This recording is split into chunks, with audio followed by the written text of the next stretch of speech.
My mom wanted me to be a truck driver because that would mean I'd make $24,000 a year if I went to Truck Masters, and that would be twice what my father made. And she thought that would happen, but something inside of me said, I don't want to drive a truck. There's something else that matters more to me, and I decided I was not going to go for money instead of passion.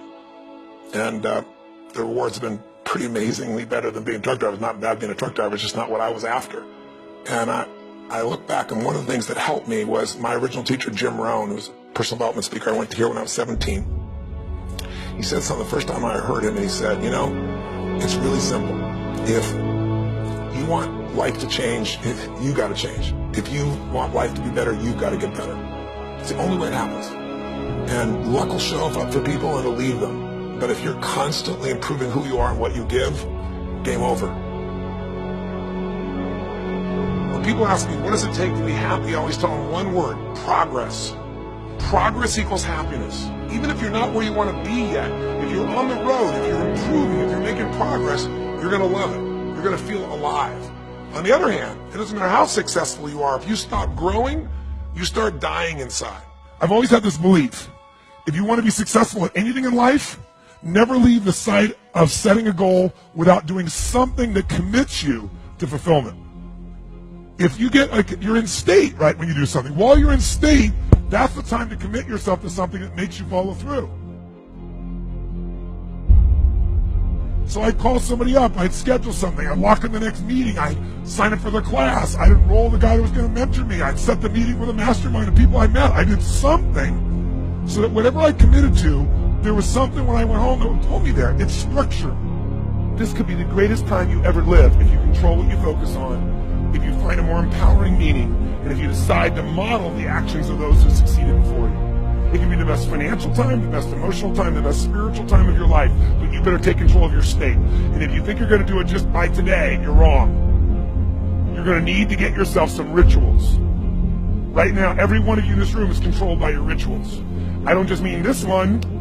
I mean every morning you get up. I know your body. I can look at your body right now, and I can guess your rituals. Some of you, your rituals to work out 5 times a week, I can see it clearly. 4 to 6 times a week, it's obvious. Because you couldn't look like that if you didn't do that. Some form of workout. I don't care if it's walking, lifting, whatever. Some of you, it's obvious that lifting weights is part of it. You can see by that man's muscles. I know what his rituals are. Because your life comes from your rituals. And if you don't develop the ritual, you're kidding yourself. How many agree with me on this? Raise your hand and say, I. And there are rituals that put you in state, and there are rituals that take you out of state. But if you've got what you know, that focus, the target, and you got the toolbox, and you're still not getting what you want, it's because you got inner conflicts. That's what they're doing. You've got to resolve your inner conflicts.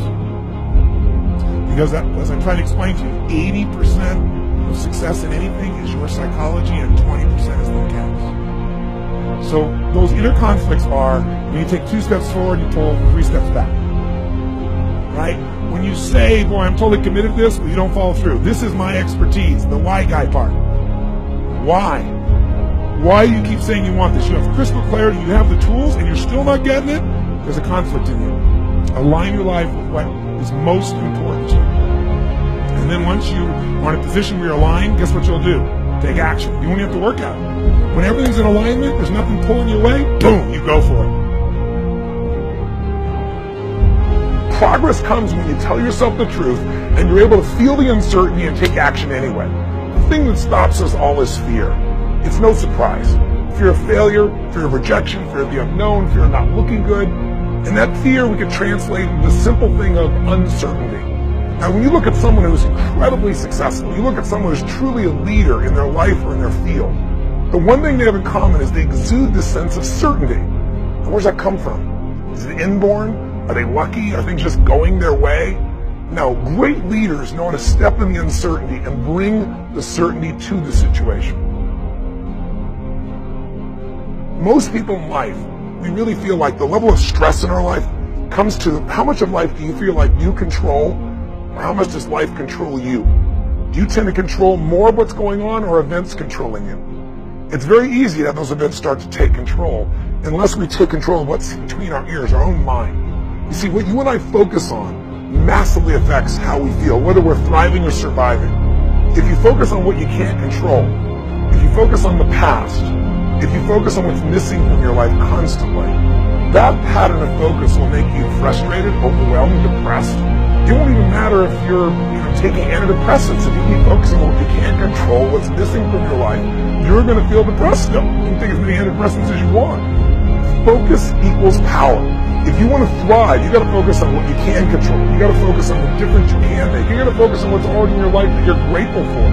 So you've got to find a story that's going to empower you to act. A story that's going to get you to find the breakthrough. Because otherwise, with a lousy story, you'll never find the strategy, or you'll come up with a reason why it's too expensive, you can't get there, you can't access it, or you'll even get the strategy and then half-assed apply it just so you can reward your story that says it doesn't work because I tried it. Resourcefulness is the ultimate resource. And if you don't have what you want, stop telling yourself a story because you don't have the money, you don't have the time. That's bullshit. It's because you haven't committed yourself where you would burn your boats. If you want to take the fucking island, burn your fucking boats. And you will take the island because people, when they're going to either die or succeed, tend to succeed. But most of us give ourselves a way out, and that's why we don't have what we want. I was thinking about where this journey began for me, my desire to serve. Every day before I get on stage, I do this thing to whip myself into a peak state, and then my last words are, use me, Lord. That's my prayer. And every day my goal is to be a blessing in people's lives. Just do more, give more, share more, create more. What you need will be there. It's like air. You don't stop to think about when you take a breath whether it'll be there or not. It's always going to be there. Yeah. You just got to do your part.